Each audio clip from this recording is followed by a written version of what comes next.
the IRS of all agencies, the one that we sued in federal court because of their targeting of conservatives and Christian organizations, is now saying that effective in June, if you want your taxpayer information, not saying tax returns yet, but your taxpayer information, which is your records and information that they have, that they're going to require a biometric scan of your face before you have access to your records. Now, it raises a whole host of issues, including how does your accountant engage with the IRS in this situation.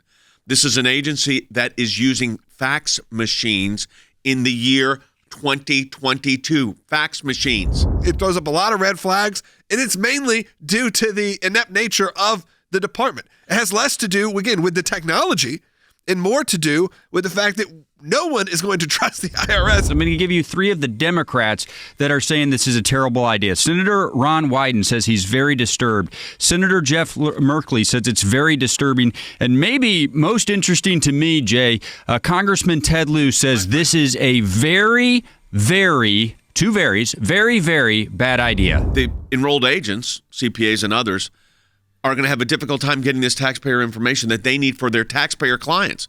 And you're right, you don't get responses now. We have people in our office that are waiting for refunds now for a year that haven't gotten and are getting no response. How many people have had a good experience with the IRS? You know, you call and you're on the phone for hours. I've had this happen to me, just simply trying to get an answer to a question. And depending on who you get, each time you call, you get a different answer from those people as well. I put in the chat for us here, you know, Ronald Reagan said the 10 most frightening words in the English language are, I'm from the government and I'm here to help you. Yeah. So, you know, we should be afraid. The IRS has broken the trust of the American people over and over again. And that's what it has to do. It has nothing to do with the technology. I think the technology is just going to be part of society. And we have a lot of it's an interesting situation because you talk about IDs a lot. We talk about different ways you go to ID people.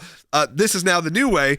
They don't even have to show an ID. They want it where you don't have to show an ID to vote, but you got to show a biometric ID now to get your tax information. Yeah, exactly. And I think the main concern isn't the tech. The tech is there. It exists. It works just fine. Security is a big part of it. And the fact that, like you said, the IRS has just broken the trust of the American people over and over and over and over and over. It's a foothold for a bureaucracy, and eventually it'll be a requirement that is required for everything. I'm with Logan. The technology is probably a good thing, but I can't say this clearly enough. The IRS cannot be trusted with this technology or this information. And here's why, Jay. I mean, we said it quickly at the end of the last segment. They promised they wouldn't target Americans when we caught them doing it and got a court order against them. Then what did they do a couple years later? They started targeting Americans again. Jay, let's put it this way. Today, they're still targeting Americans. So why would you give them access to this information? Here's the thing that is true, Wes.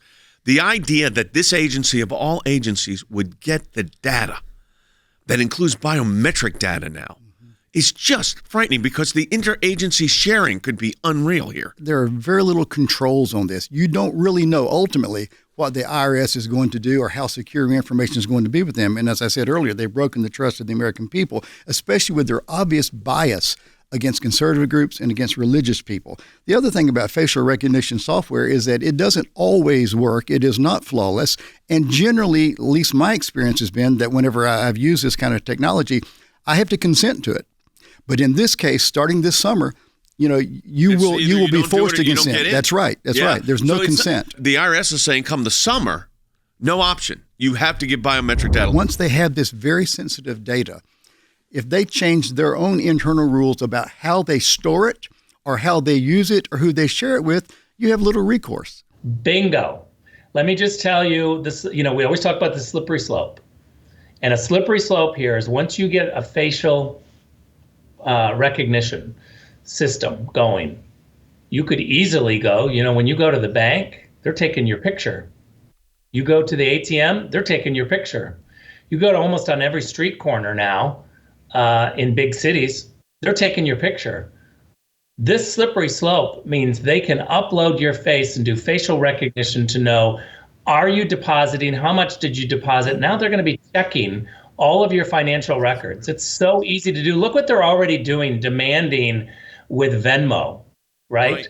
They now want to know who you're paying. And with a digital footprint, it's very easy to follow somebody and put all this together. Now you had their facial recognition. It's terrible. Does anybody listening to this broadcast trust the IRS to have this information? Because frankly, you know, I don't.